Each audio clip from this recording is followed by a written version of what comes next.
Ryan Switzer. Yeah. Now I think that was another surprise release. A lot of people thought that because of his relationship with Ben, obviously he had the picture where he was like super buff. He looked good.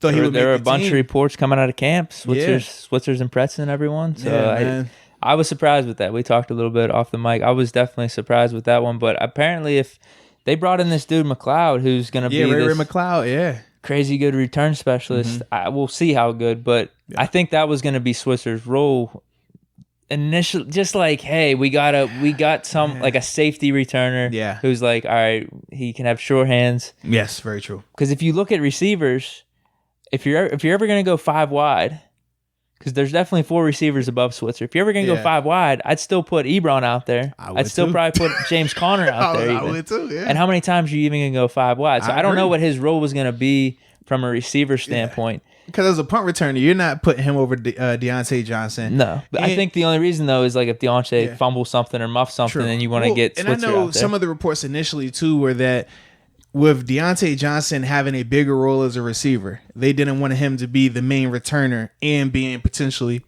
your number 1 or number 2 receiver. Similar to what they were trying to do with Antonio Brown, where they didn't want him returning punts. But at the time, there was just nobody better than him back there.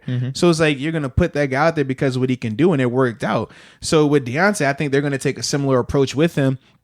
And then obviously from a kickoff return standpoint, Switch doesn't do that.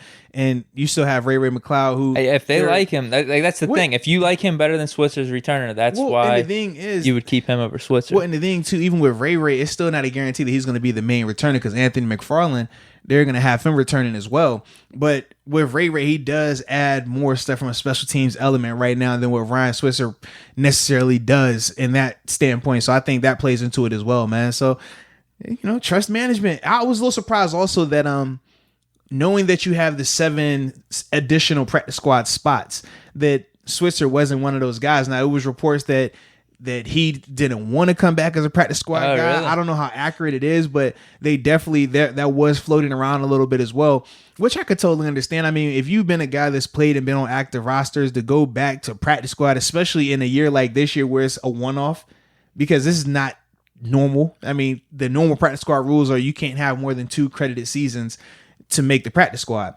And typically that's how it is. They got McCullers on there. Right, because of this year. Yeah, because, I mean, in a normal year, when those veterans are cut, there aren't 7 additional spots like this where you can bring those guys back. That's not how it works.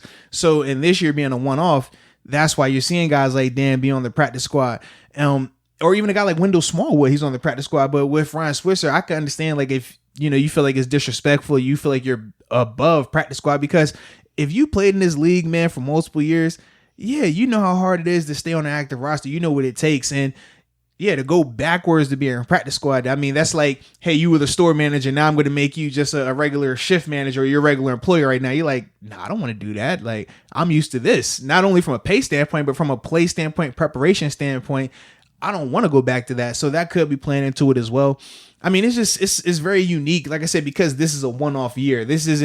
You're not going to see this type of stuff where you're getting veteran guys on practice squads. This is going to be probably the only time we'll ever see this in the next 100 years with football, man. Yeah, I want to say this too. People that are like ripping on Switzer, like, I just feel like there's too much energy out there to where people were happy that he got cut or fired. Like, that's I can't stand it. Like, dude, but people do that all the time. I've never been a fan of that. Like, I don't like that at all. Like, as much as we talked about, like, all right, I don't really think Switzer has a place on the roster, whatever. Yeah. If he was gonna be on the roster, I was good with it. Yeah. If he's not gonna be on the roster, it's like, all right, whatever. Like, I can't stand people that get like over enthused about that stuff. Like, a dude just like lost his job. Like, that's not something you should be happy about. Imagine if the roles were reversed and you got fired from your job and we all over here celebrating like, yeah, I'm glad you fired, man. Ridiculous. You suck. Go home, man. You trash. No, like, you would be over here on suicide watch. Like, let's be real about it. That's how people are. But that's just, it's the nature of the business. We hate it. Trust me, as players, we always found it funny that the main people that will talk about us being fired or this guy needs to be released,